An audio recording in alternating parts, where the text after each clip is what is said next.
नगर निगम जबलपुर की बजट पर चर्चा बैठक में पक्ष और विपक्ष में तीखी बहस हो गई। इस दौरान सभी पार्षद अपनी अपनी जगह से उठकर सभापति की कुर्सी के पास पहुंच गए, जहां शोर शराबा करने लगे। तब नगर निगम अध्यक्ष रिंकू विज ने सभी से अपने स्थान पर जाने के लिए और बैठने के लिए कहा। थोड़ी देर बाद बीजेपी पार्षद रजनी साहू की लाइट व्यवस्था को लेकर की गई टिप्पणी पर सदन में नोकझोंक शुरू हो गई। महापौर जगत बहादुर सिंह अन्नू बोलने खड़े हुए तो नेता प्रतिपक्ष कमलेश अग्रवाल ने बीच में टोकते हुए उनसे लाइट व्यवस्था की जांच करने की बात कही, जो महापौर जगत बहादुर अन्नू ने स्वीकार कर लिया। इस दरमियानी कांग्रेस पार्षद फातिमा बेगम ने महिलाओं को लेकर टिप्पणी कर दी, जिसको लेकर बीजेपी पार्षद नाराज होकर हल्ला करने लगी और शोर शराबा शांत न होता देखकर अध्यक्ष रिंकू विज ने सदन की बैठक 20 अप्रैल तक स्थगित कर दी। अब बैठक 21 अप्रैल को होगी। एक हमारे सम्मानीय पार्षद बहन ने लाइट को लेकर बात सदन में रखी और क्योंकि उनको विगत काफ़ी दिनों से परेशानी, उनको 10 लाइटें नहीं मिल पा रही थी, उसके लेकर देखा आप विपक्ष ने जो पुनः एक बार इस सदन का मर्यादा को खोई है और एक हंगामा का वातावरण कर दिया। क्योंकि वो महिला पार्षद जो थी वो उसका सिर्फ आग्रह था कि हमको अभी तक कोई लाइट नहीं मिली और हमारा पूरा क्षेत्र जो है अंधेरे में डूबा हुआ है, तो आपसे आग्रह है कि इसको बजट में लेते हुए लाइट व्यवस्था को आप सुचारू रूप से चले। लेकिन आपने देखा कि पूरा माहौल जो सदन का था गर्मा गया था। निश्चित रूप से इसमें माननीय महापौर जी को सोचना चाहिए कि ये सदन की बैठक है, इसको हम कैसे अपने MIC या अन्य जो उस दल के पार्षद हैं उनको किस समय बोलना चाहिए। अगर बोलना है पॉइंट ऑफ व्यू लेकर बोलें।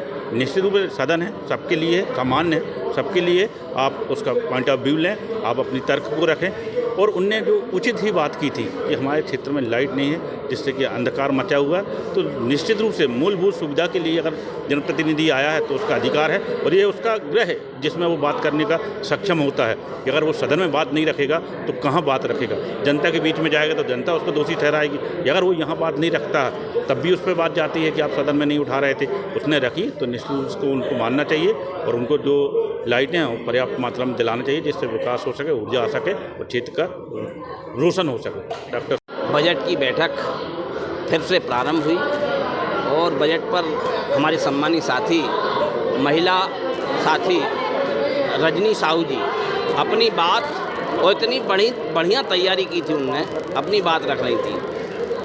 उनकी बात रखते रखते सामने से MIC मेंबर ने कुछ टिप्पणी की, उस टिप्पणी पर हंगामा प्रारंभ हुआ।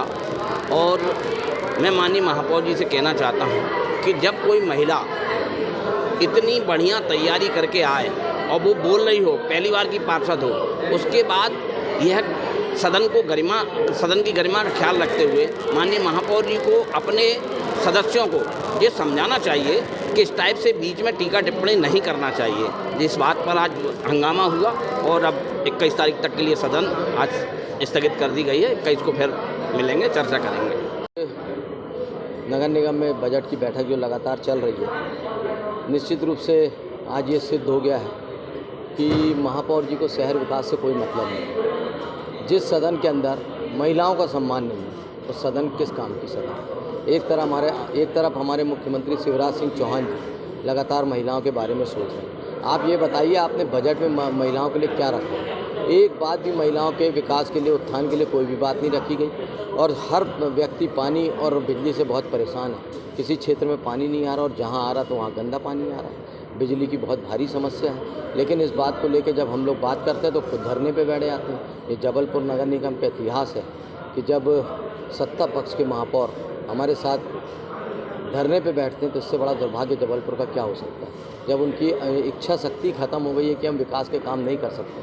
आपने 14 अरब का बजट तो ला दिया, मगर आपको ये नहीं मालूम कि हमें खर्चा कैसे करना है। आप पूरा बजट आप मध्य प्रदेश और केंद्र सरकार पे डिपेंड है। मध्य प्रदेश की सरकार और केंद्र सरकार की जो पैसा देती है उसको भी इनने इसमें जोड़ दिया। लेकिन हम इस बात का हमेशा विरोध करेंगे कि आपने 1400 करोड़ का बजट तो लेके आ गया मगर काम कुछ नहीं होना है। और मैं आपको एक बात और बताना चाहता हूँ, जो नगर निगम में जो महापौर जी हैं उनसे कोई अधिकारी सुनता नहीं है उनकी। आप कोई भी अधिकारी को देखो, सदन के अंदर बजट की बैठक चल रही, इतनी महत्वपूर्ण बजट, लेकिन इसमें अधिकारी कोई भी उपस्थित नहीं रहे। तो मैं क्या समझूं कि नगर निगम को ये क्या करने आए? जनता को इन्होंने झूठे वादे किए और मैं इतना कहना चाहता हूं कि वादे भी एक वादा पूरा नहीं कर पाएंगे और आने वाले समय में इनको मुँह की खानी पड़ेगी। मैं आपको बता देना चाहता हूँ कि एक बहुत बड़ा मुद्दा उठा यहाँ पे कर्मचारियों का, सफाई कर्मचारियों का। मैं इनसे बोला आज मैंने कि आप एक टीम गठित करिए और हर वार्ड में उनको भेजिए, लेकिन वो टीम होना चाहिए स्वच्छता से अलग। सफाई कर्मचारी सफाई अधिकारी नहीं होना चाहिए। दूसरे डिपार्टमेंट के आप अधिकारियों से जांच कराइए, उसमें आपको दूध का दूध पानी का पानी हो जाएगा। जहां 40 कर्मचारी आना चाहिए वहां 15 कर्मचारी आ रहे हैं। और एक तरफ इनकी एक महिला पार्षद ने हमारी पार्षद को बोली कि इन महिलाएं एक दूसरे की दुश्मन होती हैं। ये किसने बोला महिलाएं एक दूसरे की दुश्मन होती हैं? इस बात की प्रेरणा सिर्फ कांग्रेस को मिलती है और कांग्रेस इस प्रकार की बात करके पूरे शहर को दूषित करना चाहती है। मैंने बहन जी से बोला जिनने ये वक्तव्य दी थी कि महिलाएं एक दूसरे, पार्षद जी का नाम ठीक है MIC मेंबर थी वो, उन्होंने जिस प्रकार की बातें की निश्चित रूप से हम लोग को अच्छा नहीं लगा। बाद में जब सभी पार्षद एकत्रित हुए तब जाके बात बनी और उसके बाद फिर इस बात को खत्म किया गया। निखिल पटेल की रिपोर्ट।